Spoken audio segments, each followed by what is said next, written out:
Marcellus Wiley in the building, Raspberry Beret, and Emmanuel Acho.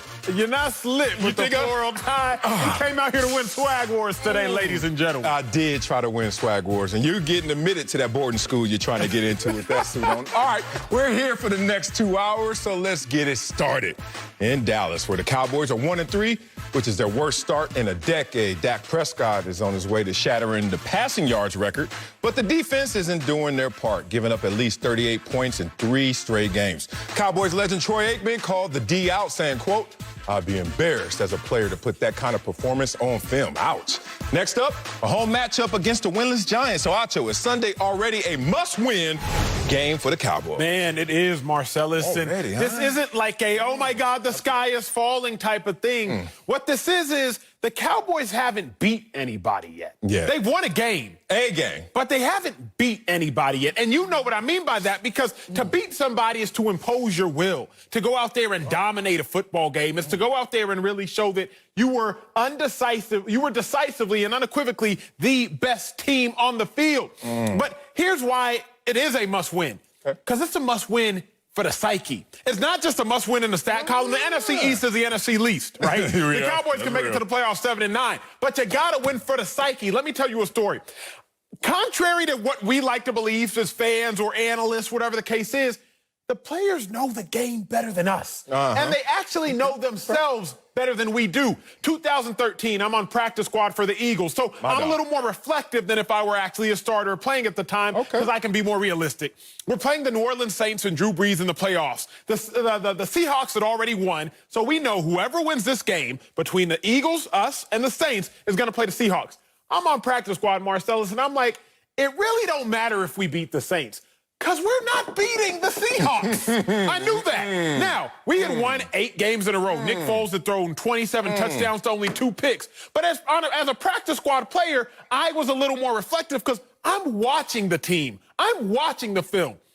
Now, Seahawks go on to beat the Saints after we lose. Seahawks go on to win the Super Bowl. Seahawks go on to be the best team of the decade as voted 2 months ago, that 2013 Seahawks team. I say that to say players know how good or bad they are or are not. If the Cowboys lose to the 0-4 Giants, Marcellus, they know better than me, better than you, better than all the talking heads in Dallas, that they are not a good football team. I just learned a few things about my new co-host. One is, I know why you were on the practice squad. You were mental. We can't beat them. We ain't gonna beat them. Best team in the decade. Oh, yeah, but they lost games in that decade, too. Y'all could have been one of them teams, but you wasn't thinking that way. I was on practice squad, okay? Had nothing to do with me. Don't blame me. Blame them cats out there catching them big checks. Okay, I was catching my pennies. Whatever, the mind over matter. Don't blame me. Give a damn about the other team. Show me that BCS collegiate all-star mindset. It's about who we beat, not necessarily what the opponent looks like. But I agree with you. And I'm glad you're agreeing with me now, because you laughed at me the first time I brought up the 2 scoreboards. I used to talk about the literal one on the field, and then the psychological one. Usually you get it in reflection post-game from the coaches, like, hey, in this game, we may have taken an L, but we have some things we can build on to get confidence. But there's no confidence to be gained when you lose to the New York Football Giants. Think about it. You lose to the Cleveland Browns, you can walk in, as we have walked in before as a player. Hey, man, we lost to a team that was above 500. We lost to a winning team.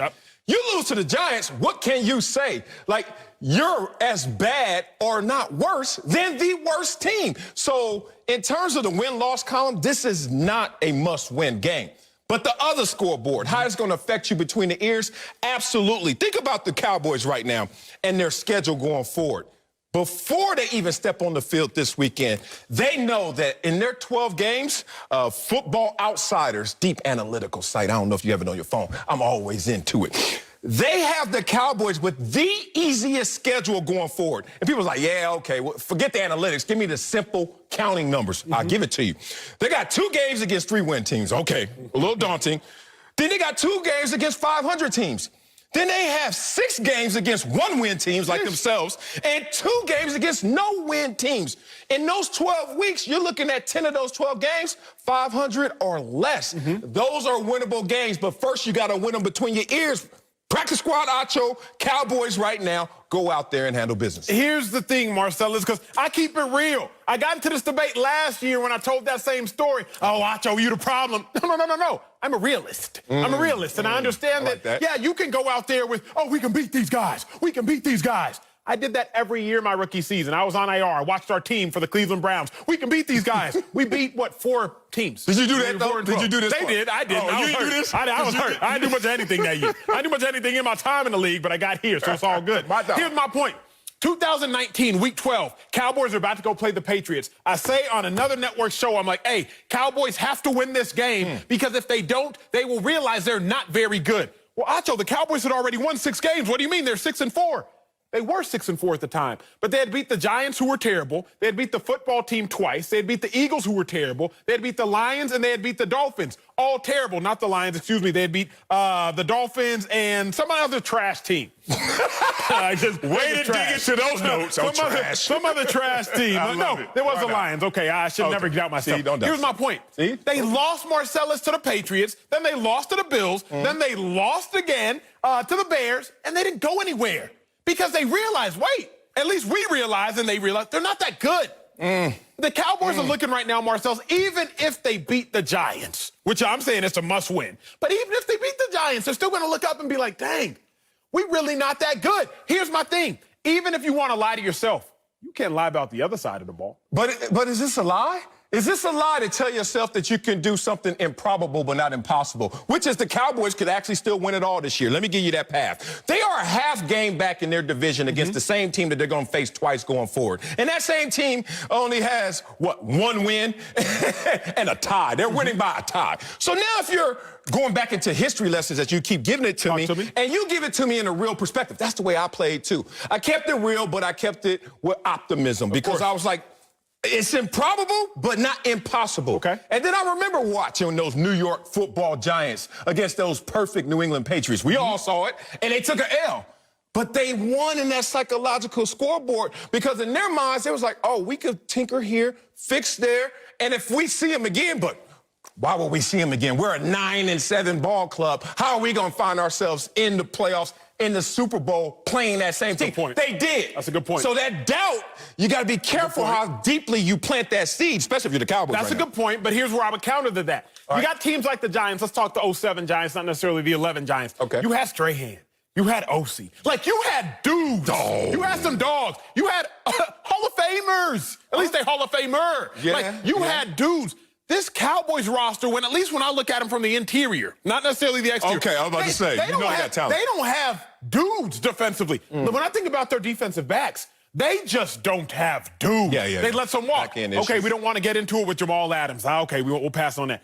We don't want Earl Thomas. Okay, we'll pass on that. They just lack some dudes. Deshaun Lee, out. Leighton Vander Esch, out. Jalen Smith, he can be a dude. We haven't seen it lately. So, yes, Marcellus, you are right. I'm not going to sit up here in front. I tried to guard LaShawn McCoy every single day in practice, one-on-one. How'd that go? What? I knew I didn't have a chance. But I said, you know what? I can beat him. I can beat him up here. Okay. And I can at least, I know his tactics, but I know physically, I ain't got a chance. So you're right to a degree. But my point is very simple. The Cowboys, if you lose to an 0-4 team that has scored 3 touchdowns on the season, bump the lies. Bump the lie. Jerry Jones, you can go on 105.3 to Fan, whatever it is, and you can lie each and every week. But the Cowboys players, they know exactly what time it is. But I'm going to push back. It's not a lie. As a guy who could have been a product of his environment, I decided to produce for my environment. And you got to take the wins any way you can get them. Even if you don't literally see a win. You look out the window, you look around, you talk to your family, you talk to your friends. Everybody's like, you ain't gonna beat Jack? And you're like, I'm gonna find me a win. Whether it's just, I got a B+ on the midterm, something to build your wins. If you're the Cowboys, this is how you build your wins. Half a game back in the division. We got to see them twice. We can score at will. We laugh at their comeback stories. We laugh at the Cowboys being down, 41-14 in a game, and then you blink, it's 41-38. You know why? Because this team really can score at will. What kills them? What's their Achilles heel? Turnovers. You can't be 32nd in giveaways and 31st in takeaways. That puts you at basically a -2 differential in turnovers. You know what that means, Acho? Since 2011, teams that are -2 have won 12% of the games. That's what they're on pace to doing right now. What are the quickest fixes in football? Effort and protect the football. And if you can score at will like this, that defense gives effort. Now you got complimentary football. The question, Marcellus, is the Cowboys, I think, are starting to deceive some of us, you included. I'm not convinced they can score at will. Dak Prescott, he does have he's on pace for 6,000 yards. But 45% of them have come with the team trailing by double digits. Yeah, that's real. Like, let me give y'all football talk real quick. Go. If we're ahead by double digits, coach is calling straight loose zone coverages. Straight. Like, all it is, hey, exactly. We're not going to blow the lead. Prevent. 2 high safeties, cover 3, loose cover 3, cover 2. I'm going to concede all the yards ahead of me. Yes, they're going to get yards. They're probably going to score points. It's going to take them a long time to do so. Early on in the games, the Cowboys aren't actually scoring at will. Early on. Okay. Early on, right? Like first half and whatnot. I'll push it the back. Cowboys aren't actually scoring at will. Push it back. So I have to challenge that, the Cowboys can do whatever they want to do. Yeah, they can when the defense is to a degree allowing it. Here we go.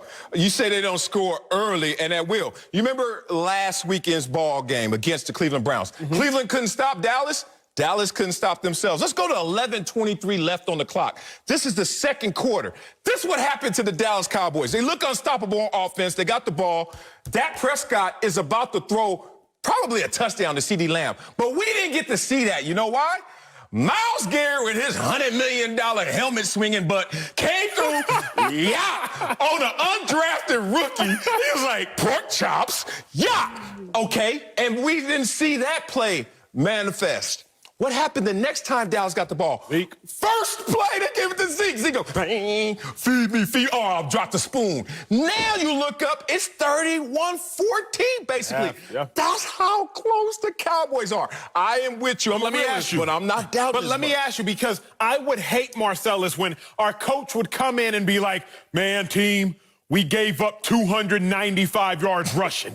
But if not for those 4 80-yard touchdown runs, we only let up 1.5 yards a carry. Like, I hated when coaches did that. Me too. Because those plays were a part of the game. I don't know, Marcel, if you're allowed to come up here and tell me, man, Dak probably would have hit CD for a touchdown, but it was a sack fumble. Man, if Zeke didn't fumble on that first play, it might have been a 14-play, 80-yard touchdown drive because it was a part of the game. Yeah, but that's why you're a better analyst than coach, because when you're a coach and you are a team one win, you got to fake it till you make it. Coming up at the top of the hour, we're not done with Dak Prescott. We'll tell you if his hot start is helping or hurting his contract talks. Finally found my camera. But first, Tristan Thompson. TT's in the building. He'll tell us if LeBron's having his most impressive playoff run yet. Next, that Speak for Yourself remix. Welcome back to Speak for Yourself, presented by Hyundai. Let's talk about LeBron James, who's 1 win away from winning his 4th title in 10 tries. The King had 28 points to help the Lakers go up 3-1 on the Heat. LeBron said before the game he felt this was a must-win and, quote, one of the biggest games of my career. Joined now by LeBron's former teammate, also an NBA champion. That's Tristan Thompson, my dog. I know what I'm against. Marcellus, you are first. Yes. Is this LeBron's most impressive playoff run? No, it's not his most impressive playoff run. That's why he's out there right now campaigning to make it sound like it's his most impressive playoff run. Oh, I want to talk about the conditions. Oh, my God, I'm in the bubble. How dark, how bad the bubble is. First of all, let me talk about this bubble. I'm tired of this. We all play sports up here, and Tristan's still active. If you told me that I had to go somewhere away from my family and be focused on just my craft, I wouldn't look at that as a negative. I'm not saying nothing about my family. I'm just saying my craft is going to benefit from that focus. That's why when we have training camp, guess what we do? We leave the family. So this is going to enhance your game. And then when you're there, all they tell you is wear flip-flops, slides, all you want, and socks. And where are you playing? Oh, right there off the elevator, make a right. You know how your suite's to the left? Well, your facility's to the right. And you have a 5-minute commute, walking commute to the game every day. Oh, by the way, there won't be any fans there. Oh, by the way, there won't be any away games or travel. Just go in there and play. I lay that premise. But, you know, I'm Marcellus Wiley who played football. at a high level. But I'm not Scottie Pippen. I want to give you guys some framework from somebody who really wants to talk about this in the proper perspective. What does Scottie Pippen have to say? Well, full screen time.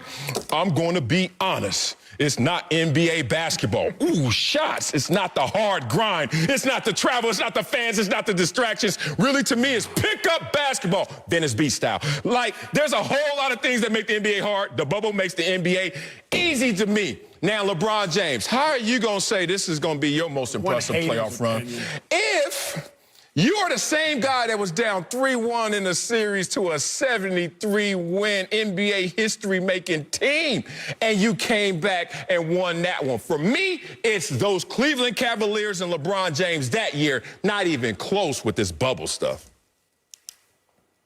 Tristan. Marcellus, we don't agree on a lot, but we agreeing today, baby. Listen here, man. Talking about that boy. Listen, it's a good run. It's a good run, but ain't nothing like 2016. Come on now, let's be honest. 2016, yes, people might say I'm being biased because I'm on the team, but guess what? I experienced it all. Listen, we came back from 3-1. A 73-9 Golden State Warriors team that will probably go down as probably one of the top 10 best NBA teams of all time. Then they run it back with KD, so that was even crazier. But listen, we come back from 3-1 with LeBron scoring 40 points in Game 5 and 6 with our back against the wall. Mind you, also in that run to get to that, we play against an Atlanta Hawks team that have 4 All-Stars in Paul Millsap, Al Horford, Jeff Teague, and Kyle Korver. Mind you, that team won 65 games. 65 games. That was a dynasty. Step the names. He's an All-Star. He's an All-Star. He got the bonus. He got that bonus. He got that big check. Also, we beat a Raptors team who was #1 in the East, by the way, who people actually thought was going to run for our money. And we were 2-2 versus them. DeMar DeRozan, Kyle Lowry. Come on now. Then, this is what I'm saying. I'm making sure. Tristan, you messing up my argument. 2016. Stay focused. Because I heard Jeff Listen, this is not the most impressive. Kyle Korver. Go ahead, Tristan, please. Stay focused. 2016 was the most impressive run. Look what LeBron was doing in that playoffs. Come on now, back against the wall against the Splash Brothers, Draymond. Come on now, are we being serious? Yes. That's what on NBA history. We are. They still make memes today about it with the glasses on the Undertaker shirt. That was the best run for LeBron of all time. And come on now, he'll probably say, everyone will say, come on, Acho, you know better than that. Tristan, bruh, you was better off just saying 2016 was the best period. Because the more you said, the more you weaken your argument. My dog said Jeff Teague. He said Kyle Korver. He said Paul Millsap. Bruh, the more names you named, I was like, Tristan, are you helping Marcellus or hurting him? Let me tell you why this is the most impressive. Oh, God. Bird's eye view, That was a dynasty. No. Here's why, Tristan. That year, 2016, is the only time you could say was as difficult as this run. But, Tristan, must I remind you, sir, you were so deep in the weeds, you probably don't remember. Bruh, y'all won the first 10 games by an average of, 13 points? Then y'all won the first 12 games by an average of 16.6 points. Tristan, y'all basically simulated your way to the finals. You, sir, came on this show 2 weeks ago and said y'all gave away 2 games to the Raptors because y'all was thinking about turning up in Toronto. You most guilty of turning up in Canada. I didn't know your memory was that good. I didn't know your memory was that good. Canadian. Damn you, Tristan. So, Tristan, think about this.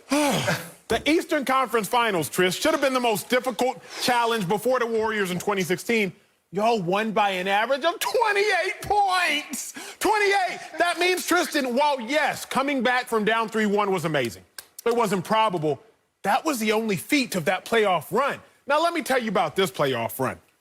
First and foremost, before we even get to the court, you got to deal with being sequestered away from your fans. You got to deal with no fans. You got to deal with these. You got to deal with these dorm room reds, Tristan. So before we even get to the court, you got to deal with all that nonsense. But now let me tell you about this. This is the first time LeBron and AD have teamed up. LeBron teams up with D. Wade. Year 1, did they win? No. LeBron teams up with Kyrie. Year 1, did they win? No.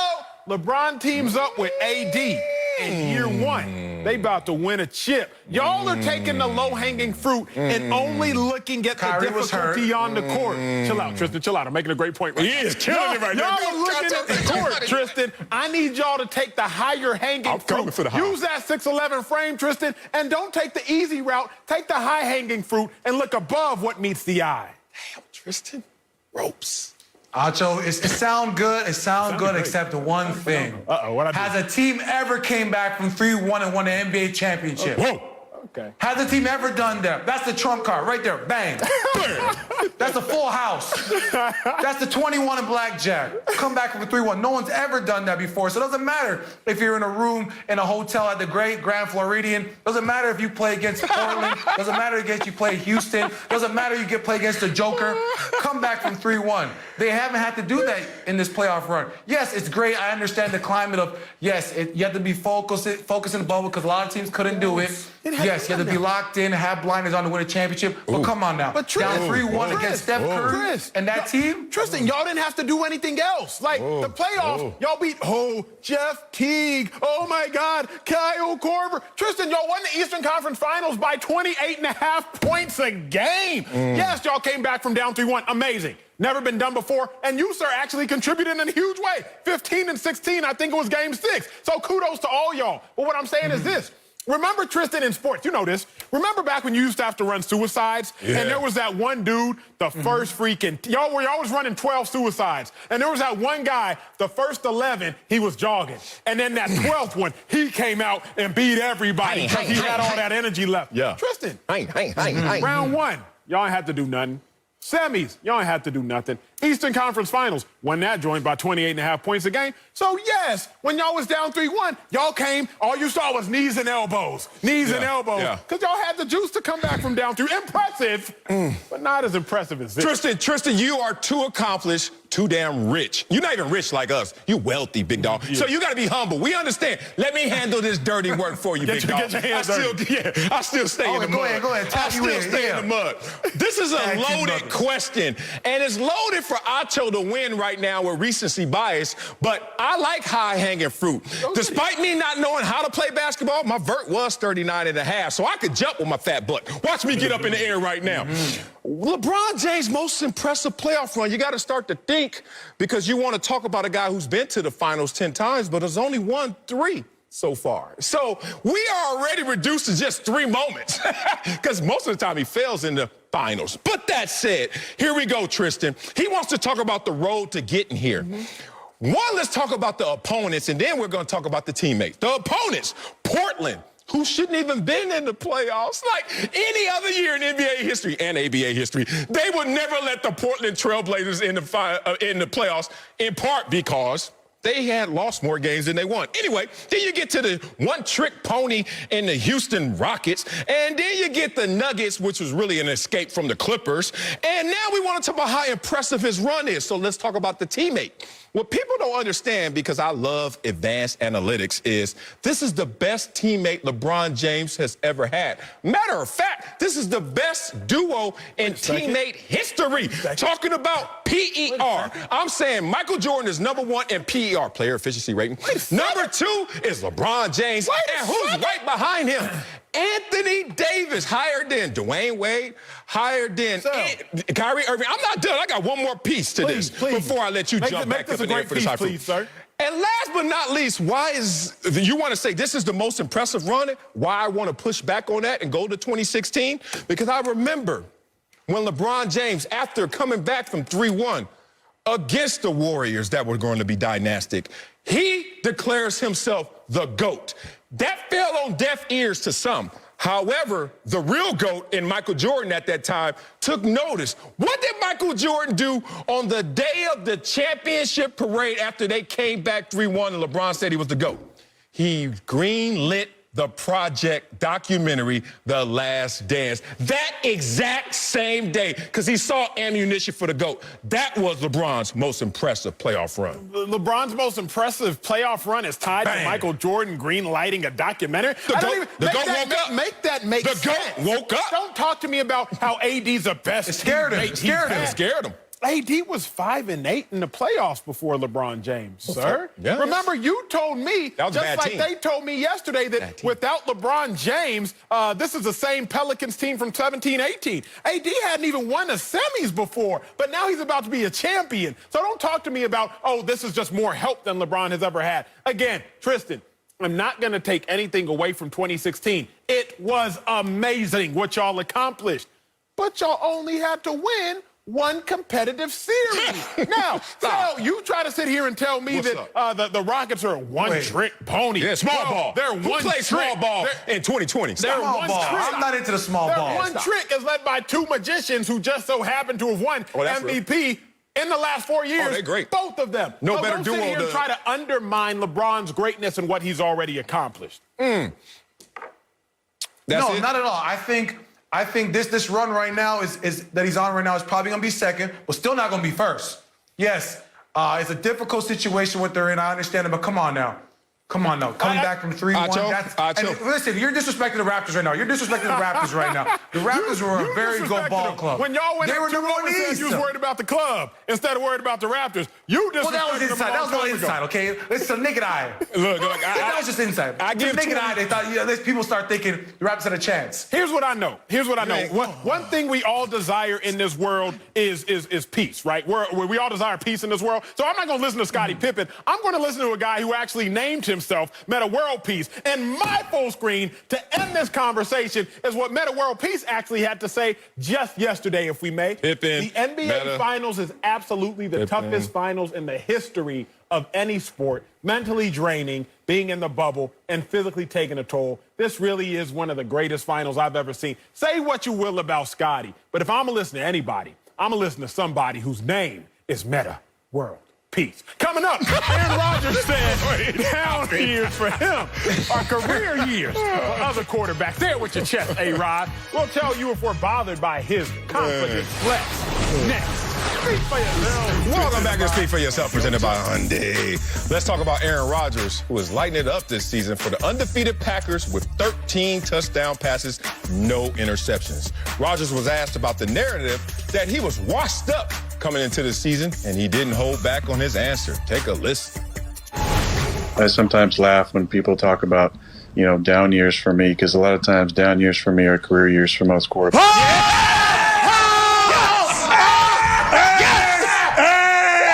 Hey, it's just the facts, man. Woo!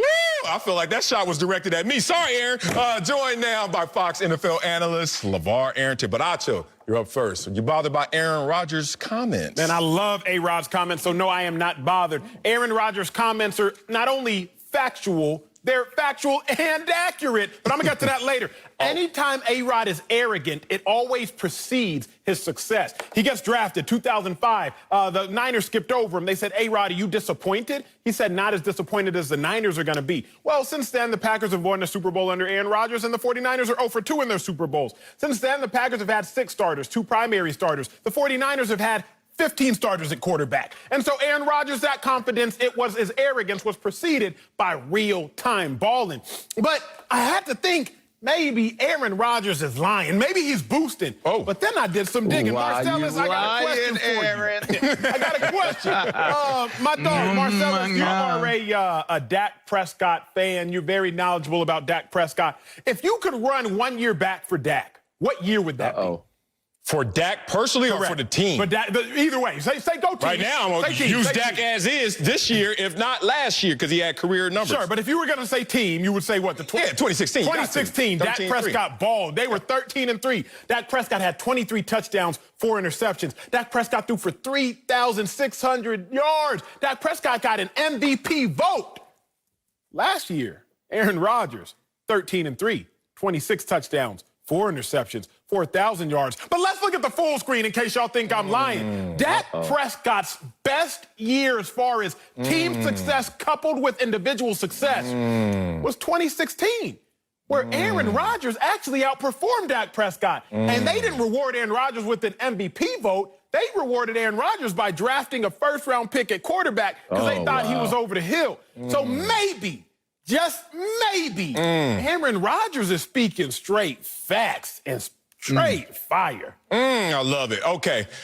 Just like Acho, I'm kind of on both sides with this, but I will come out in first and say, I love what Aaron Rodgers said, even though it felt of late because it's directed at me because I'm one of the guys that said, hey, he's been in decline since 2016. And there are numbers to support that I'll get to in a second. But let's talk about what Aaron Rodgers said that I love so much, and I got to protect it.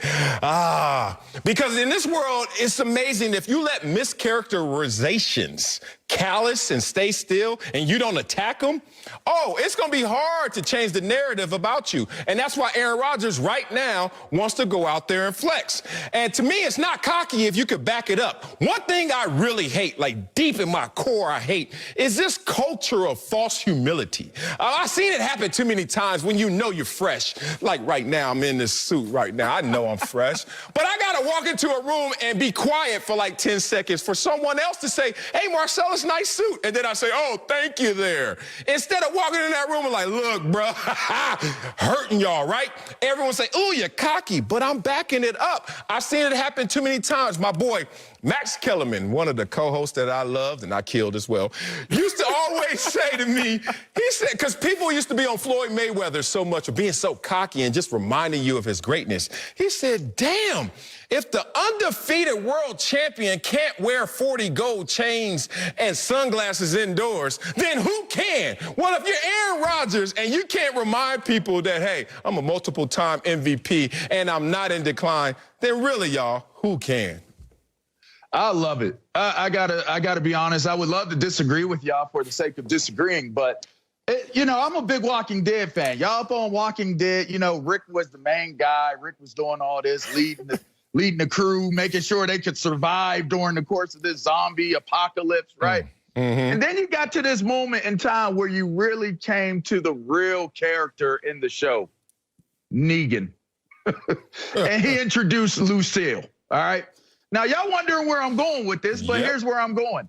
When you met Negan, right, he pulled out Lucille and with no shame started knocking off all the main characters that you got to know during the course of this epic TV show, right? So this is Aaron Rodgers. I'm sitting there. If y'all show Aaron Rodgers in that interview with Hawk and Pat, I can guarantee you, you're sitting there and you're looking at him like, that's Negan from Walking Dead. He's letting y'all know, anybody out there that thinks, wonders, imagines who I am, what I represent, I got Lucille. You know who Lucille is? That's that baseball bat with the barbed wire around it, and he walking around and he taking heads. He's knocking off heads, and that's what Aaron Rodgers is doing right now. His play is knocking off heads, and he don't have no shame about it. You know why? Because I'm only having a historical season the year that you were planning on replacing me with your top #1 draft pick. I'm going to just lean back in this seat and let y'all know that your best is generally comparable to my worst. Ugh. Go figure. A-Rod was keeping it 100, right? He really was. And Marcellus, I love what you said. It reminded me of a quote my brother told me. Someone told him in college, he was balling, he was a star at Texas, and someone's like, oh, Sam, you're such a great player. And he's like, no, I mean, I'm really not. And they said, don't be so humble, you're not that good. Right? Like, don't be so humble, you're not that good. Aaron Rodgers kicked back and he was like, what am I going to sit here and be so humble for? Y'all know what time it is. Y'all know. And if y'all don't, I'm going to remind y'all, think about Aaron Rodgers' down years. They said Aaron Rodgers has been in decline. 2 years ago, 25 touchdowns, 2 interceptions. Last year, 26 touchdowns, 4 interceptions. This year, 13 touchdowns, no interceptions. Somebody spot the decline. I couldn't see it. A lot of analysts saw it, but I couldn't see it. And Aaron Rodgers is like, I'm not going to let y'all create this narrative and run with this narrative. What A-Rod did is make everybody go fact check. He made everybody go check their books, and he made everybody do what I did. And I said, wait a second. Dak Prescott got an MVP vote. An MVP vote. Someone looked at Dak Prescott and said, you are the most valuable player in the National Football League for putting up a similar stat line to Aaron Rodgers when Aaron Rodgers tried to get replaced for that same stat line. Aaron Rodgers said, hey, y'all better check y'allself. Look, Aaron Rodgers is guilty of doing something that happens a lot in this world, and this is why so many things are polarizing. He time shifted. Okay, let's just be real about this, Aaron Rodgers, because you are going to be judged based on you and your performances, your resume versus you. So what Aaron Rodgers wants to do right now is have this interview. I told you I was going to push back on him, too, as much as I love him and for what he said in the beginning. Aaron Rodgers is going to use this moment right now where he's on pace to throw 52 touchdowns and no interceptions to say, was I in decline? Oh, my worst is better than someone else's best. But right now, Aaron Rodgers, what you're doing is better than even your best. So let's talk about that time shift, because using Aaron Rodgers today versus the decline years is where you're going to see where we're coming from, Acho. Aaron Rodgers went from having 40 touchdowns and 7 interceptions and a 10-6 record to the next year he got hurt. Now, you don't usually use that against a guy, but you start looking at him like, how old is he? And he got hurt? All right, whatever. It's still Aaron Rodgers. 4-3 record that year. The next year, he comes out as a losing quarterback, 6-9-1, even though he was balling 25 touchdowns, 2 interceptions. But as Coach says, you're either getting better or you're getting worse.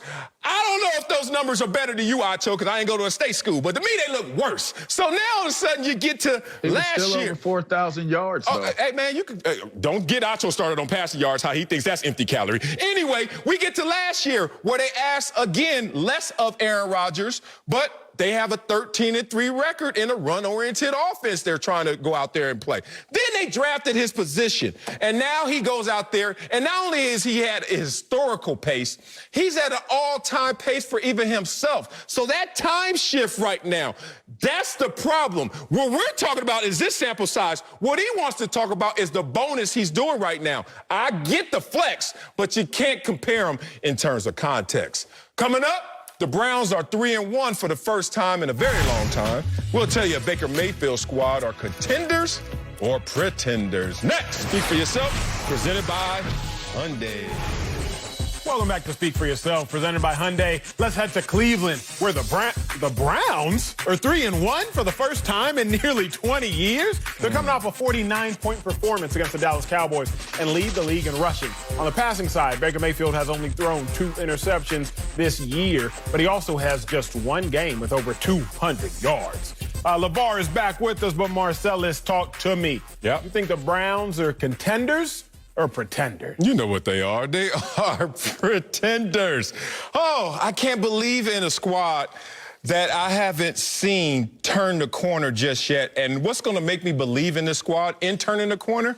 The play at the quarterback position. I saw that game last week against the Dallas Cowboys.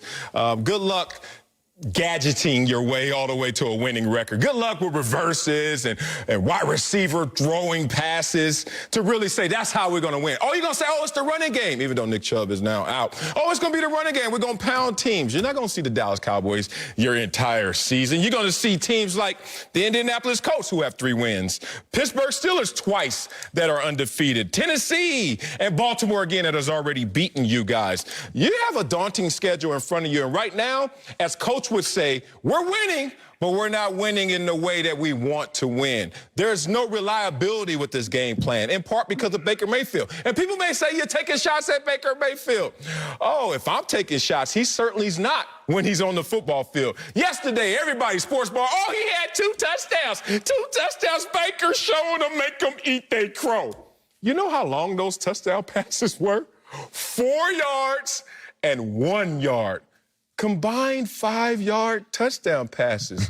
Applause. Applause. As Acho loves to talk about yards at the catch. Not going to get many yards at the catch on that. Point being, until they can follow a game plan that is consistent and reliable, I'm not believing in this team because you go as far as your quarterback takes you. You're not going far with Baker right now. Man, I don't know how we're going to do the rest of this specific block because I'm really about to end this conversation right here and right now. The Browns are contenders, and I'm not going to let the media hijack the narrative because they are the Browns.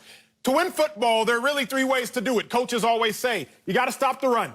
You got to be able to run the ball, and you have to win the turnover battle. So let's look at the Browns first. Well, let's look at the NFL first. Rushing yards allowed. Let's just look at the teams in this conversation. Full screen, please. Well, you have the Steelers, contenders, Bucks, contenders, Seahawks, contenders, Colts, contenders. But then in the top 5 with least rushing yards allowed, question mark, who could be there? Can we answer who might be there?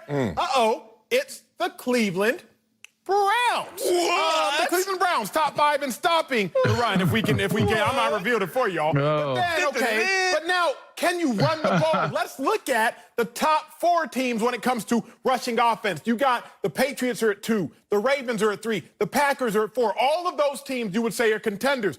Who could be number 1 with rushing the ball? Please, the grand reveal. Wait, it's the Cleveland Browns. Wait, maybe that's a coincidence. Let's look at the turnover battle. Let's look in the NFL at the top 4 teams when it comes to turnover differential.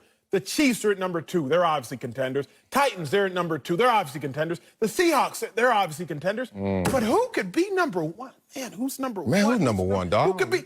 The Cleveland Browns. Nice tie. So don't Nice tie. let the Cleveland Browns name distract you from the fact that the Cleveland Browns are absolutely contenders, and they're for real this year. I like what you did there, Acho. Listen, I have much maligned the Cleveland Browns as well. I call them contender today. That could change with a team like this for some of the reasons that Marcellus stated. I'm not a believer yet, but they have proven on the sneak that they are a dark horse contender. I mean, it just is what it is. You can't pick and choose who they play. We can only break down what we see when they do play. And that first week after that Ravens game, I really thought that this would be a team that would struggle to win games and consecutively. Lo and behold, when I looked at the topic and I looked at the scores and the box scores after watching games on Sunday and saw that Cleveland was sitting at 3-1, I double took. Like, I came back and I looked at it again. I'm like, wait, they're 3-1. So looking at where they're at right now, being with 3 wins coming out and going into the second quarter of the season, this is a very important quarter of the season, this next 4, and that will dictate a lot. But as of today, the stakes have been raised for the Cleveland Browns. Maybe they've flown under the radar because so many people expected them not to be good. But yes, they're a contender. Ain't no damn contenders. Y'all know what division they're in? Y'all know what division they're in? When you get a 5-point win against the Cincinnati Bengals, and that's the worst team in your division, and Joe Burrow, he ain't going to be such a wet puppy when next time you see him. And guess what? You already lost to Baltimore. What was that score? 38-6. First game of the season. First game. Okay. And then you got to see the Pittsburgh Steelers, undefeated Pittsburgh Steelers, twice. Stakes So look, high. I love an Acho stat and an Acho full screen, because one thing you know he's going to be guilty of is omission.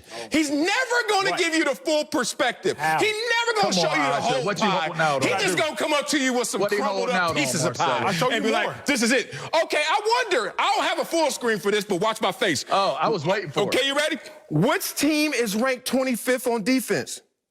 Cleveland Browns. Okay, no. Which team is 27th in yards allowed? Cleveland Browns. All I want to know is, you want to talk about an opportunistic defense, Myles Garrett coming off the corner, or getting turnovers. But what happens when we have the law of averages, regression to the mean? That's when the Cleveland Browns, when they have to face Pittsburgh twice, Baltimore, Tennessee, Indianapolis, we're going to see where this team fits. Third in the division, they're lucky if they make the playoffs, and I doubt they do. Marcellus, they were up 31-14 at halftime. Yeah, of course we the went through Cowboys. that. Of course the Cowboys are going to have a lot of yards. I said LeVar, points. we said this before you got on the show. I said points. If you got a big lead, LeVar, defensively, what are you doing? Just soft coverages. Just soft coverages. It depends. Thank you, Coach. Thank you, Coach. Yeah, you're not. Thank you, Coach. Don't go with him. But I know what you're trying to say. Correct. Though. If you got a big lead, you're not going to sit here and play press man the whole time and get beat real quick. What you're going to do is concede a lot of yards, because the Browns don't care about where they necessarily rank the points. How many yards? No, Marcellus. You've been in defensive meetings. Why you say no? Because you've been in defensive meetings. It's garbage time. Put your hand down. In defensive meetings, coach never said, hey, we got to limit this team to under 500 yards. Hey, we got to make sure this team does. No. They say, hey, we have to stop the run. We have to control the line of scrimmage. We have to win the turnover battle. We got to force That's how 3 they turnovers. said it, You don't get into a meeting and say, hey, make sure they don't have 600 yards. That's not what the game of football is about, Marcellus. Acho, once again, you come up to my grandma's house with that crumbled up piece of pie and don't show her the whole piece of pie, she gonna slap it out your hand, boy. You keep talking about yards. How do you crumble up pie? That's him. 25th in yards. He keeps wanting to focus on that. Let's shift to please, where they're to even something worse. relevant. 27th in yards, in points allowed. 27 points allowed. So now let's talk about you keep saying, oh, coach is saying prevent, bend but don't break. Let them have all the yards, but don't let them score. You want to know what the opponents have scored on the Browns this year? Oh, the best game that they had, they gave up 20. Yay!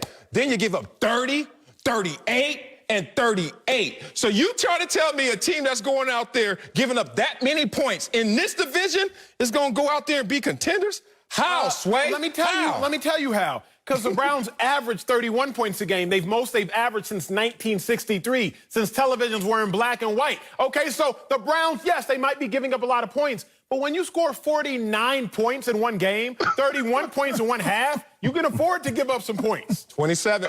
LeVar, help me. Marcellus, 27. you are funny, dog. Hey, listen, I totally agree with you, Acho, on this. I got to be honest with you. With the stat battle is what it is. You can go either way with that. Like that's he counterpunched your stats. That's fine. But this team has won 3 games, so I know you're saying gimmick plays can't get them to where they're trying to go. But we all knew coming in that this was going to be an offensive-led team, an offensive-driven team. It'll be interesting to see how they do without Chubb in the backfield. But right now, if you got to look at it from a critical eye, I have to give props where props are due, and that is the Browns have found a way to win games in spite of. And if that's in spite of the development that we had liked to see from Baker Mayfield, in spite of the development of how the defense is going to play or how the offensive plays unfold, they are still finding ways to win games. And sometimes that can turn into an identity builder. Even if we didn't like the way they won the games, it turns into identity builder. So right now, they are contenders in my book. Look, you know I don't come up here without ammunition of knowledge and also I'm out of bullets. Good. I'm gonna grab somebody else's gun. I watched Sunday's Fox show, and watching the Sunday Fox show, they had a segment that had me laughing out loud, called "Forget It All." I want y'all to take a look at this segment because I think you guys have been seduced and mesmerized like a lot of the country, thinking that the Cleveland Browns are really a good team, but these are all the bad teams. Look at all the bad teams he's talking about. He's trying to get this girl. Oh, forget it all. It's called Forget It All. You take this drug on Sunday and you forget about all the issues of your bad team. We saw the Jets. Look at that Jets fan beating himself up, as a Jets fan should, because we know that the Jets are sorry. Oh, but look at the other teams: Falcons, Giants, Texans, Vikings. All real, right? Nobody dispute. What just went by? Was that the Cleveland Browns that just went by? That Browns was so far away from the rest of the teams. Bam! I'm glad you say that, because watching the segment, I was like, why did they delay? They said because it's going to be about mid-season when they finally show y'all their real colors. 8-8 at best. 3rd in their division. They only won 1 divisional game, and that's going to be the only one they win this year. Now, here's what I know. We can come on camera and we can lie. Marcellus has come on camera and he is lying. You but what I do know is lying. Hey, Marcellus, you lying. Here's what doesn't lie, LeBron. My God. The big guy in the sky, it don't ever lie. So if you might not be afraid of the Browns, Marcellus, you want to know who are? The Dallas Cowboys. You want to know when? The very first play of the game. Look at the tape. This is Donovan Peoples-Jones, Marcellus, a receiver against Kevin Smith. Kevin Smith, the cornerback, is playing the pass because he's like, they're a big play action team. They're a big play action team. He's on his back. First play of the game. First play of the game. So you might not be afraid of the Browns, Marcellus. I might not be afraid of the Browns, Marcellus. But the opponents are obviously starting to put respect on the Browns' name. Coming up in our big story, Dak Prescott is tearing up the record book. But his Cowboys only have 1 win. I'm going to tell you why he's still killing his contract talks with his players. That's next. Speak for yourself. Presented by Who drafted you, Acho? Watch it speak for yourself. Marcellus Wiley, Emmanuel Acho. My dog. My man right here. Let's get it started. Let's go back to Dallas with our big story. And Dak Prescott, who is breaking records this season while playing under the franchise tag. Dak has the most passing yards in league history through the first 4 games and is on pace to shatter Peyton Manning's all-time record. But there's one problem. His Cowboys are disappointing 1-3. Dak said earlier this week, quote, "I care about one stat, and that's to win. So, Acho, is Dak helping or hurting his contract negotiations this season? Man, unfortunately, he's killing them. He's killing his contract negotiations. And it's not Dak Prescott himself. It's the Dallas Cowboys that are really doing it. But Dak's been a part of that problem. It's very simple, and it really comes down to this. The Cowboys are on pace for a losing record. Now, they're on pace to go 4-12, but I'm going to assume they'll change that. Yeah. Assume they win 5, 6, or 7 games. You don't pay a quarterback with the losing record. It's counterintuitive. Here's what I mean, Marcellus. In the history of the NFL, we quite literally have never seen a high-profile QB get paid after losing. Let me throw some names at you. Ryan Tannehill, he hadn't won a playoff game. He got paid. He was only the 6th highest paid, but he got paid. But keep in mind, the Dolphins went 8-8 that season. Derek Carr, he was just complaining 2 days ago. Man, I'm tired of losing. I'm tired of losing. I'm tired of losing. Once upon a time, Derek Carr signed a contract extension, 5 years, $125 million, making him the highest paid quarterback. But he had just led the Raiders to a 12-3 season when he was at the helm. Think about it. You can't pay a guy that has a losing record, regardless of what his statistics look like. On my first lap, I will again draw note to Kirk Cousins. Kirk Cousins, after he got tagged the first time, statistically, one of the best seasons he's ever put up. Threw for 5,000 yards, 4,900, 25 touchdowns, only 12 interceptions. Statistically, he balled. Dak Prescott, y'all can see, statistically, he's about to ball as well. What happened with Cousins? He got tagged again. Dak is hurting his negotiations specifically for the Cowboys. Looking outside the Cowboys, I'll give you some grace. I'll give you some arguing. Oh, you will? You but will? Specifically for the Cowboys, really? He ain't got nothing. You think I'm a sucker? Somebody in the fight told me I'm going to give you a few punches. You ain't good enough to be taking these punches. Hell no, you know you done lost this argument already. He is helping himself tremendously. Man, we got so many layers to our relationship. It's kind of like big bro, little bro, just because I'm older. Of course.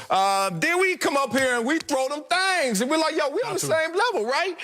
But let's be real about this. In terms of contract negotiations, let's lean on our experience. I've been in that room before, brother. And in that room, they undress you from the team. So if you want to get paid a lot, but the team won, they're like, how well did you play?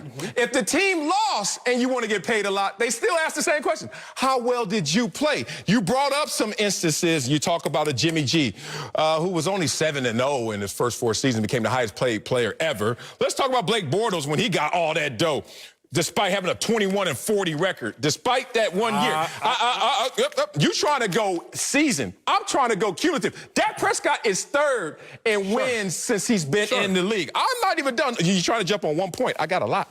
Ryan Tannehill, losing record. First 3 seasons, still got his dough. And, of course, Captain Kirk with his losing record, still getting his dough. But I don't want to do that because people could get lost in that. You know who I am.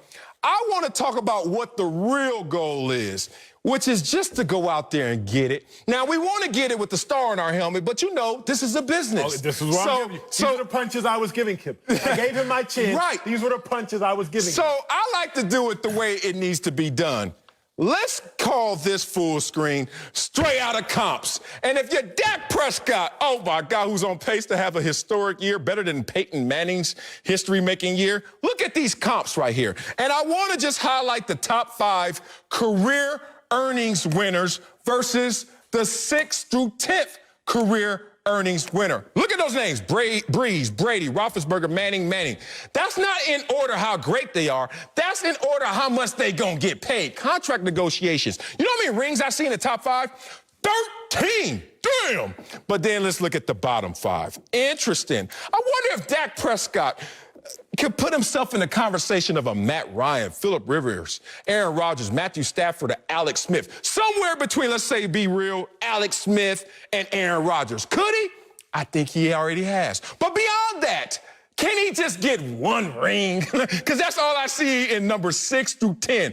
1 ring. So when you want to talk about contract negotiations, rule number 1 is walk in there with comps. And Dak has comps that says he's going to be a top career earner in this league. You're talking about, is this the same Matt Ryan that won an MVP? Yeah, before he got paid? Yeah. That's Phillip the Rivers same Matt won Ryan. too? Here's the thing. Phillip Rivers didn't win with Alex Smith? Here's the problem with your argument. Got quiet. Your experience may be your expertise, but your experience is not the expertise. I like that. And that's the issue. Yes, have been in plenty of contract negotiations, a large scale, and I know nothing about.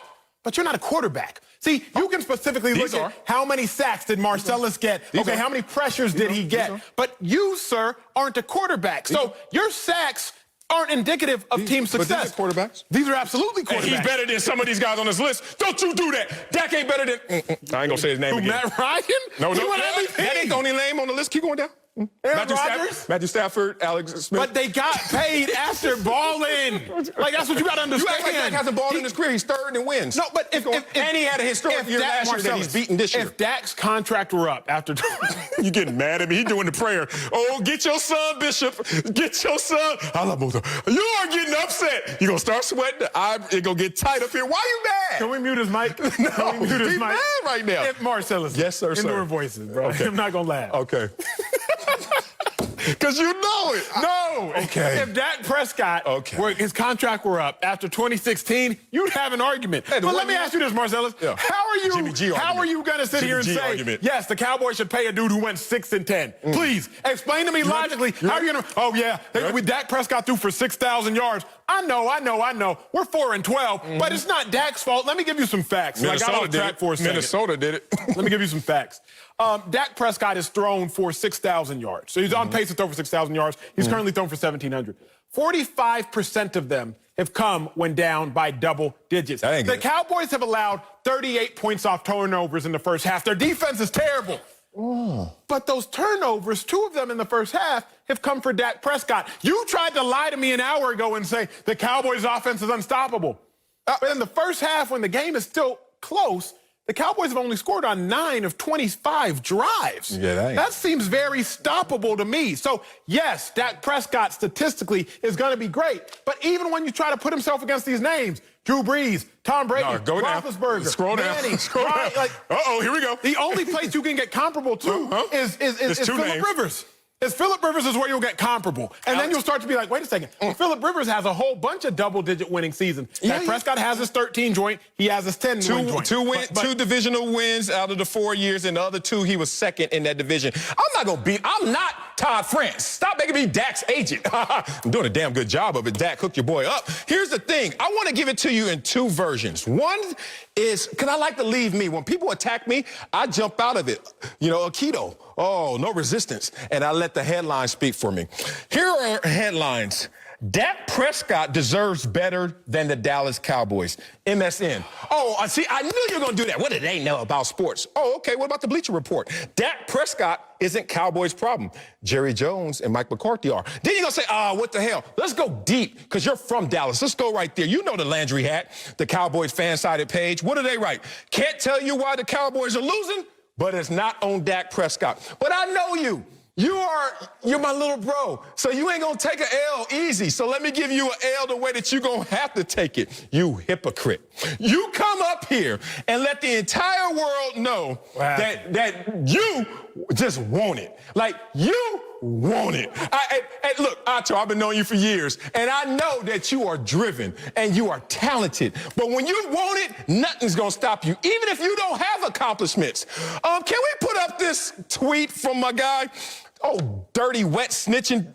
This is in 2018. He over there tweeting. I don't know who the hell. Speak for Yourself is daily. We'll need a new co-host when Cowherd drops off. Ooh, new show will be weekly. Here he goes. And hopefully I'm big time enough for Speak for Yourself. Sometimes they take less talent, but bigger name. True. That's true. He's waiting to get the official info for Fox to send you, but I know I can do the job. You know what's so funny? You felt like, you said in your own words, you were standing on less ground than Dak Prescott. And look at you now. You think Dak Prescott, with all them wins and all them yards and all this success, is not going to be able to get what he wants? If Acho was sitting here and got what he wants, Marcellus, here's the difference, sir. I'm not talking about individual success. Although this is a phenomenal story. You have to go back and look at that tweet. Be encouraged. Put your mind on anything you can accomplish it, ladies and gentlemen. Here's what I'm talking about, Marcellus. So can Dak. Statistically, yes, great job. But what I'm saying is, it doesn't make any sense. It is illogical to march down there and say, you know what, Dak? We were 5-11, but by God, I'm going to pay you $40 million a year. You know what, Dak? You haven't gotten us to the NFC Championship game, but you know what I'm going to do? I'm going to make the same mistake the Washington, the Minnesota Vikings are doing and pay you like they paid Kirk. You know what, Dak? Matthew Stafford, he's one of the highest paid. He ain't really won nothing either, but let me go ahead and commit to you likewise. No, what they're going to say is this. Tag Dak, you're it. Okay.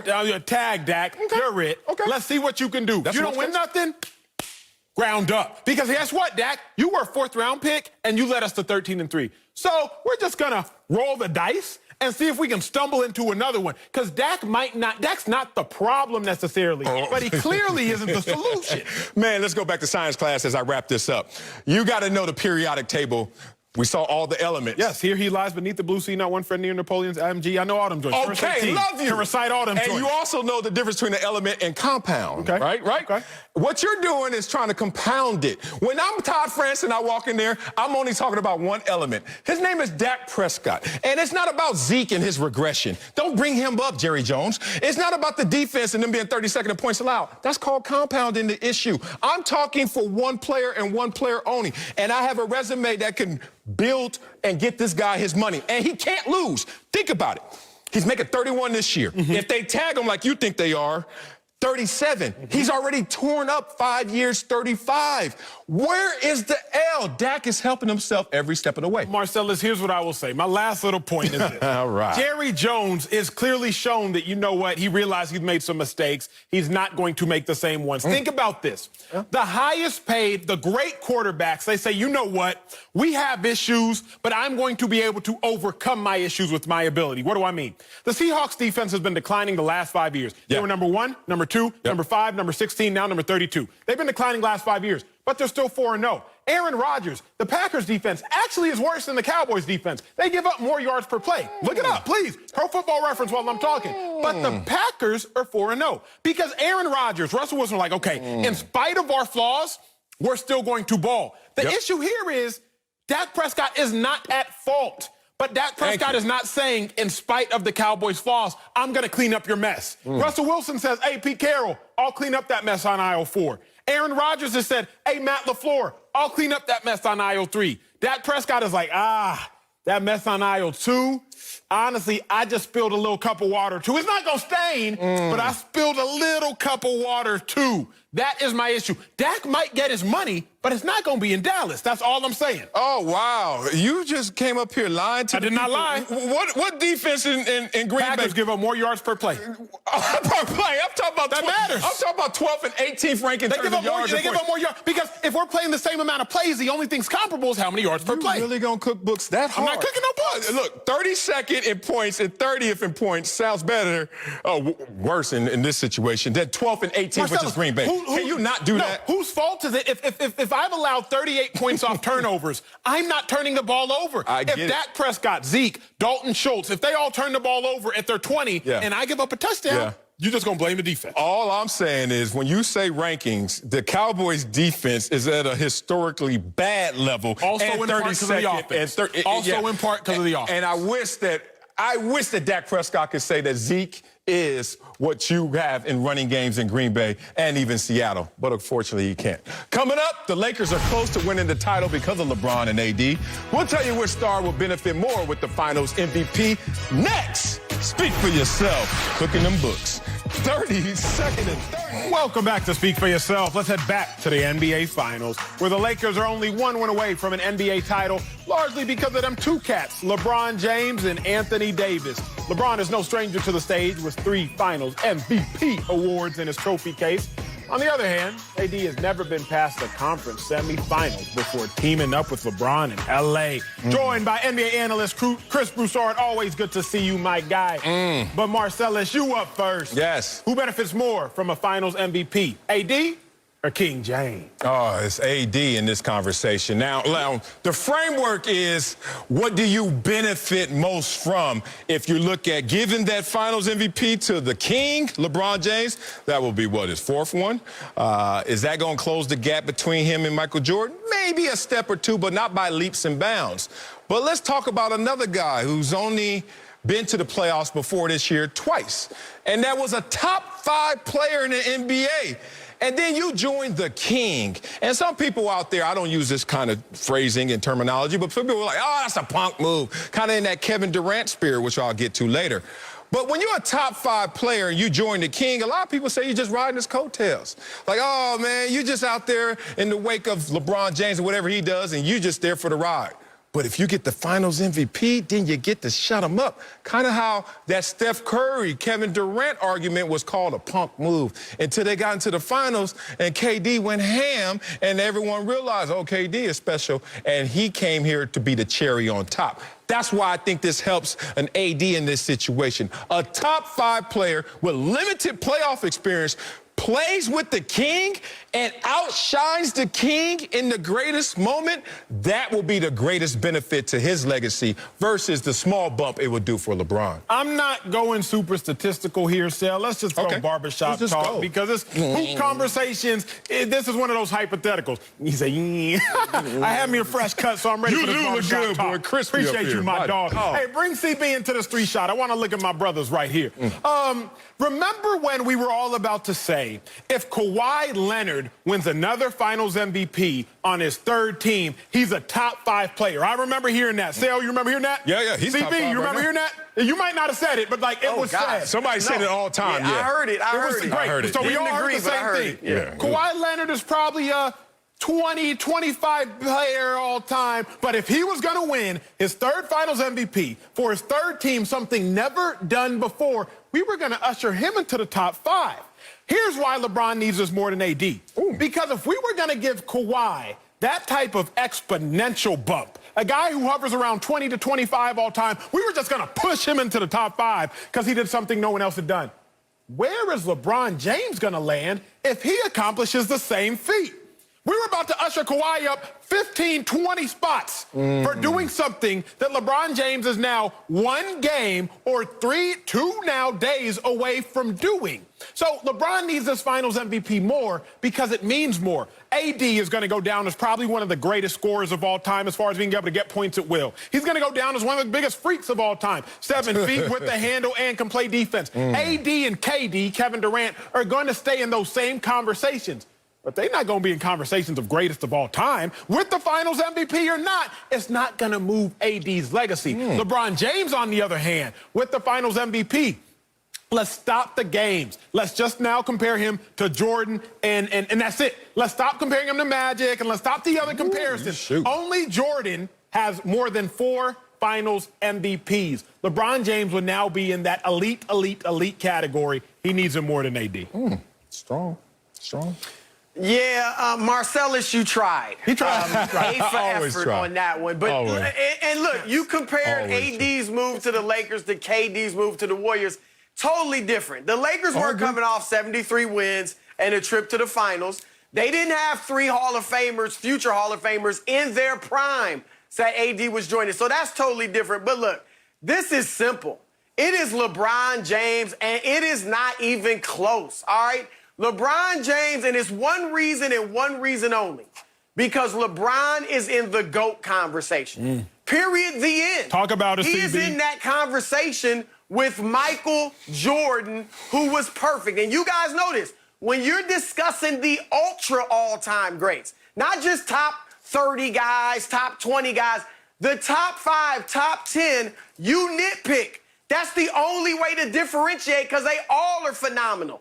And Jordan was perfect. 6 championships, 6 Finals MVPs. That means when the lights were the brightest, when the stage was the biggest, he was always his team's best performer. LeBron, as you said, Acho, no other player has won more than 2 championships and been the Finals MVP every single time other than LeBron and Jordan. But if LeBron wins 4 and then only has 3 Finals MVPs, guess what?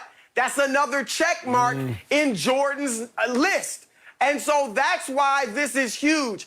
That's it. He's in the GOAT conversation. For AD, as great as he is, he'll never be in the GOAT conversation.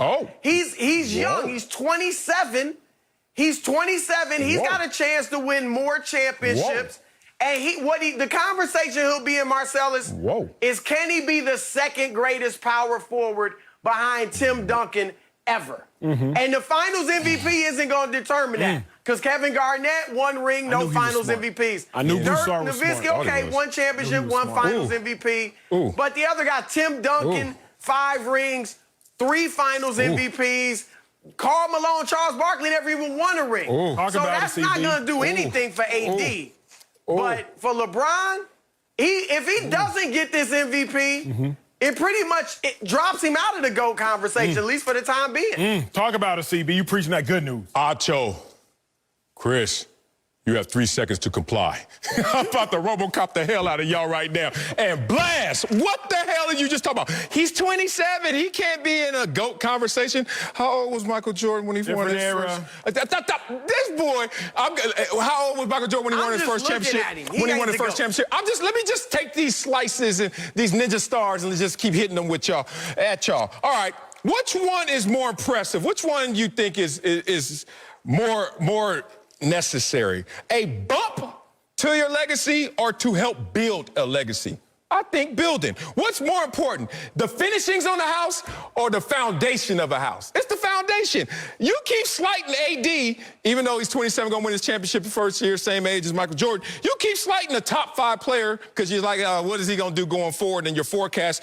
Who is third in NBA history in PER behind only Michael Jordan and LeBron James. But forget all that, because who knows? He ain't going to keep up with those guys historically. At least by your projections, he won't. But let's talk about this year. Let's talk about this postseason. Let's talk about a team in the Lakers that are better when AD's on the court and worse when he's off the court compared to LeBron. Let's use their net ratings against each other. It's higher for AD than it is for even LeBron. So my only argument to zig, you don't have one. My only argument to zig when y'all zagging is to leave the barbershop and look at a guy who's trying to build something, and it's going to be something special if you let him build it versus just putting some more finishes in the secondary bathroom like what y'all trying to do with LeBron. It won't make the same difference. CB, the one thing I can't stand about Marcelo, and it's not a lot, CB. It's not. I really like the guy. But the one thing I can't stand about Marcellus Broussard is that he just wants to go the opposite direction sometimes just for doing its sake.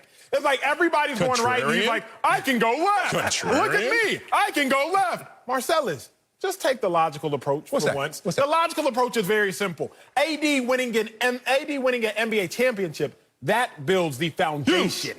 Not winning a finals MVP. AD is not going to be in these type of GOAT conversations. CB was more generous than I was. CB said he'll be in the conversation for greatest power forward of all time. I'm just saying he's going to be in the conversation for one of the greatest scorers, being able to score at will. One of the greatest freaks, being 6'11", 7'7" with the handle. But CB took it a step further than I did. But you, Marcellus, it doesn't matter if AD wins a finals MVP. It's actually irrelevant. We're not going to be slicing up AD's career like we will be slicing up LeBron's career. That yet, That's just not what we do. No, we're I'm not. just saying we you don't know that. Nitpick Karl Malone's career. We don't even nitpick Dirk Nowitzki's How many championships Karl Malone win? It got quiet. Right. We don't nitpick Dirk's career. And Dirk to me is a top 5 power forward of all time. He won more than AD is already there at 27. That's my point. Y'all won't even let him build because y'all are only lost in your locked up GOAT conversation of those two. Come on, Chris Broussard. Come on. Because we saw what AD could do by himself, and it wasn't much in terms of winning, okay? Jordan getting swept 3 straight times in the first round? I didn't say he could be the greatest power forward. That's Tim Duncan's to keep. Okay. He could fight for the second greatest power forward of all time. I do think he and LeBron will have maybe one more ring left in them, maybe more if LeBron can stay elite for a while. But AD is not, he needs a guard to get him to rock.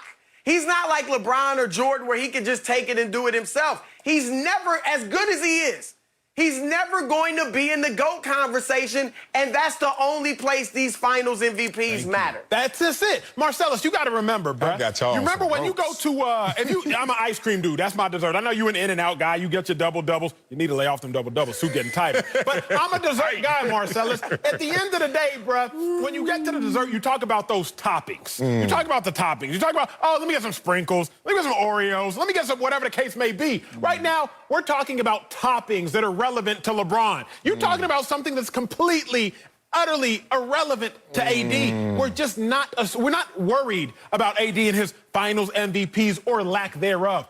AD gonna get his chips. That's what's gonna solidify AD. You're not worried about the extras. But when you think about LeBron James and you think about the conversations he's going to be in, they're gonna stack up how many MVPs you win, how many titles you win, how many points you have, how many assists you have, how many finals MVPs do you have. We got to really get to the nitty-gritty, fine line details. AD, we're just going to hover at a bird's eye view. You just got to understand that. Wow. All I'm saying in this barbershop, y'all know I ain't gonna be there long, as y'all can see up here. Keep it clean, keep it crispy. I got y'all rattled in this barbershop, and y'all gonna talk about me when I leave, but guess what? I'm about to leave.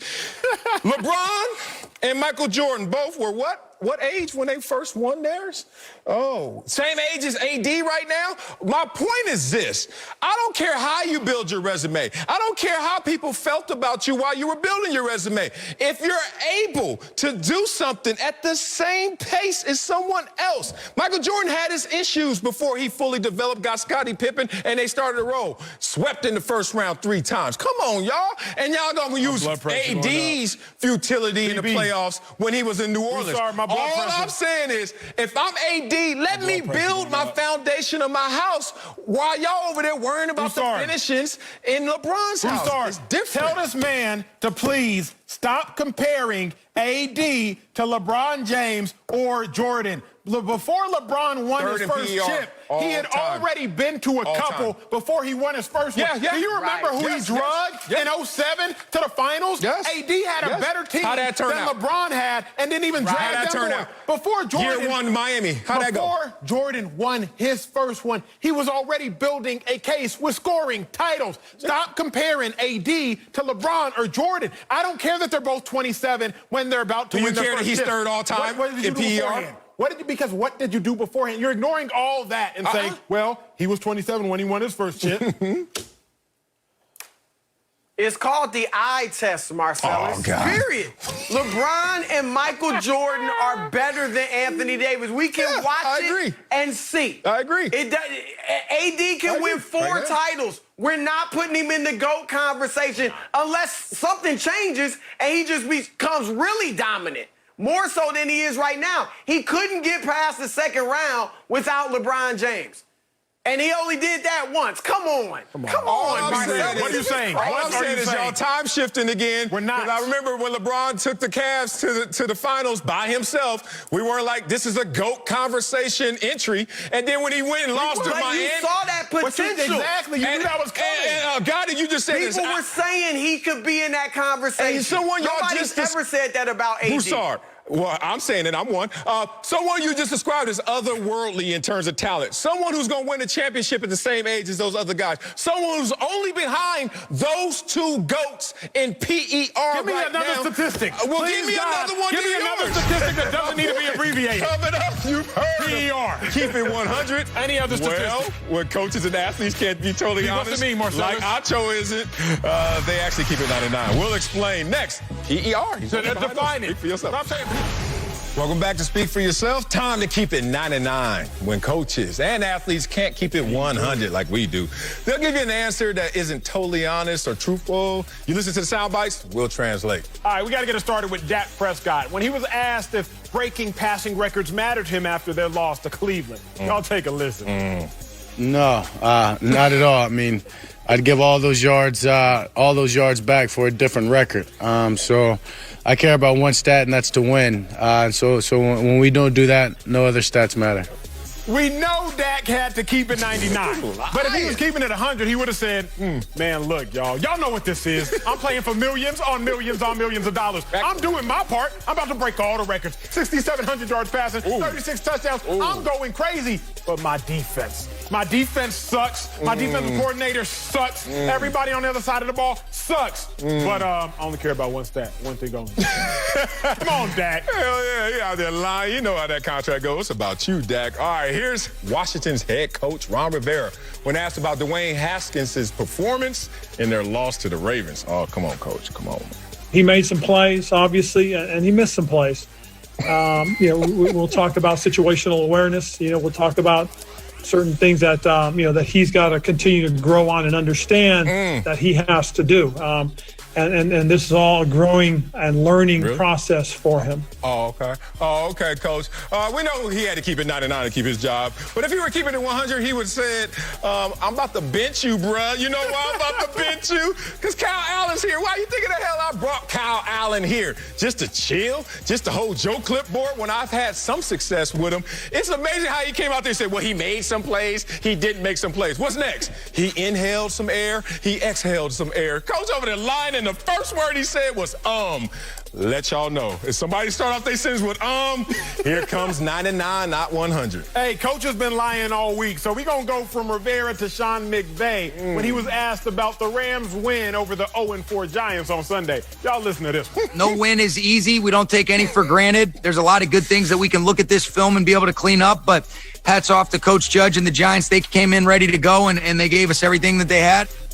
Yo, we know he had to keep it 99. But if he was keeping it 100, he would have said, see, what y'all didn't say is I said they gave us everything they had, and we still beat them. Because the Giants are terrible. No win is easy, but this win was cake. This win was pretty easy. A lot of wins are difficult, but the Giants are trash. We should have beat them by more, so it's a little embarrassing that we didn't. But hats off to Joe Judge for making sure we got another W in our record column. Appreciate y'all, Giants, for giving us this easy dub. Yeah, McVay was scared of that karma. You don't want to ever say somebody's trash because you never know how it comes back. But Giants trash. All right, here's Clemson head coach Dabo Swinney when asked about reuniting with his former quarterback Deshaun Watson in Houston. I have not heard from Deshaun, and that is not even anything that I want to even have to even think about. Oh, really? We know he had to keep it 99, but if he were keeping it 100, he would have said, well, technically, I didn't lie, because when we text each other, I don't hear anything. It's just moving my finger like, you want me down there to know? No, here's keeping it 100.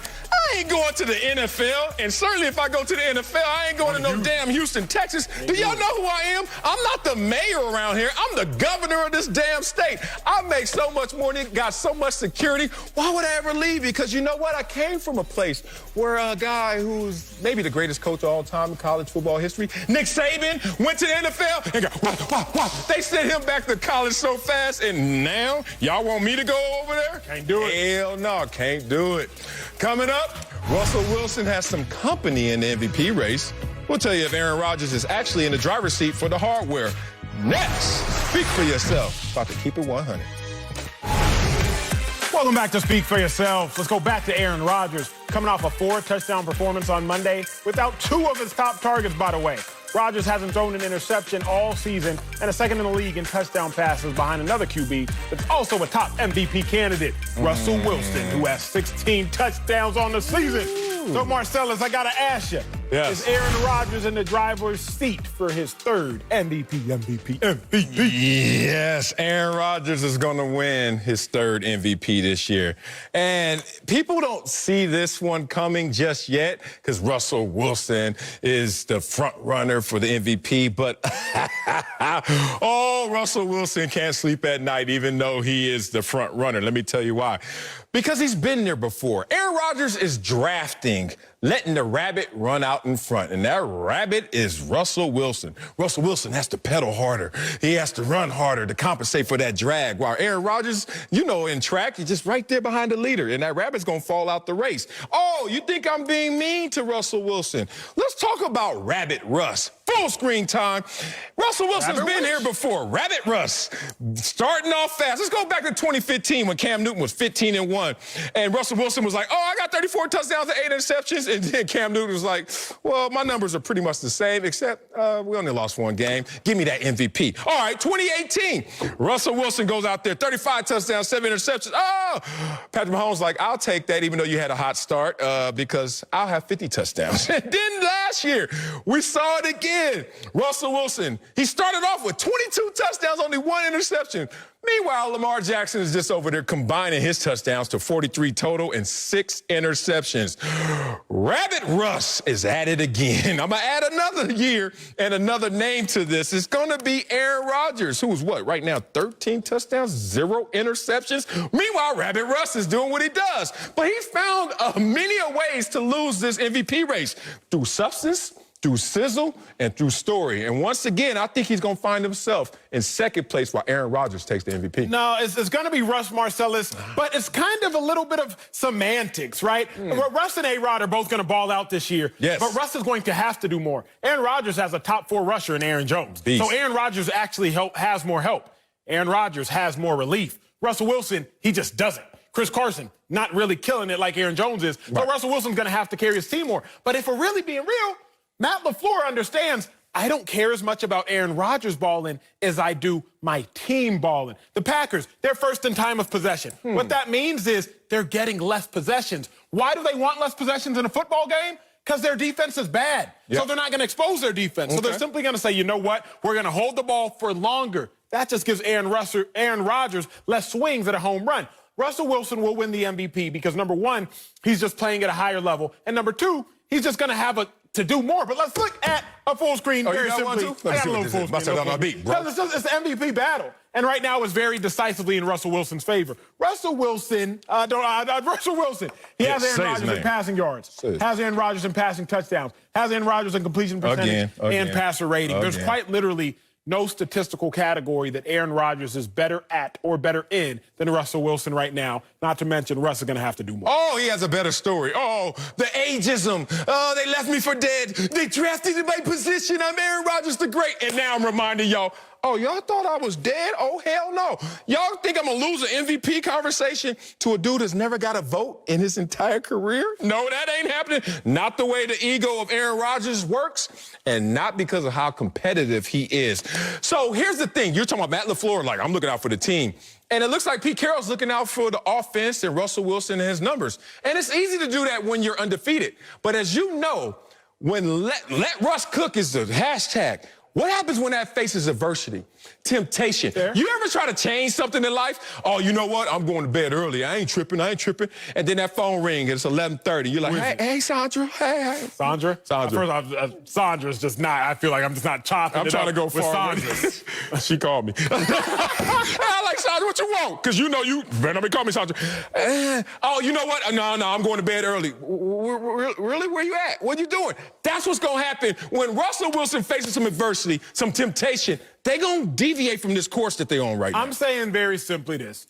The Seahawks will skew Russ's stats for the better because in Marcellus, the pass rusher that had the most sacks wasn't always the best pass rusher.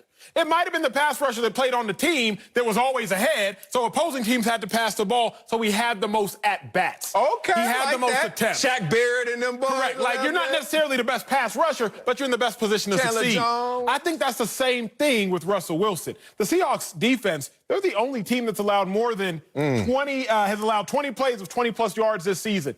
Only up there with the Atlanta Falcons. What's that mean? They gonna get beat a lot defensively. Russell Wilson going to have to do a lot offensively. He's gonna be asked to do more, so he will do more. That's why Russ is gonna win the MVP. Coming up, Uncle Jimmy's gonna give us his thoughts on today's show. You don't want to miss that. He on the phone with Sandra. Uncle Jimmy, stop laughing at Sandra. Three-way me. Put me in. Before we go, let's bring in Uncle Jimmy in our blended suit attire. I like it a little bit. So what are your thoughts on today's show? Nostradamus? Hey, man, let me tell y'all something. Yeah. This right here, this is what I like right here. This show right here today, we got the best of both worlds. Oh, there you go. Y'all should call today's show reality versus the optical delusion. In other words, we have Chidadu, the young warrior, born with the gift of foresight. Meaning, the young brother realized once he landed in Cleveland, his career was destitute to be over. That's fact. So he started planning for life after football. That's fact. Yeah. That's why now he's a far more successful YouTuber and author than he was an NFL player. Millennial. See that? But let me tell you this, though. See, at least he didn't sit up here today, Acho, and look you in your face and say, you, Acho, are mental. This is coming from the person who graduated from Columbia, but also brags about the fact that he rode a Cheeto bus. This is coming from a person that brags about his grade point average, but when you ask him about 4 other kids being in the class, he say, my mama said that I was in the gifted class, okay? And then he around talking about, you gotta fake it till you make it. Man, that's spoken like a true ex-cowboy. Best of both Get the hell worlds. outta here, Best of man. both worlds. I'm Jay, and you know who you are.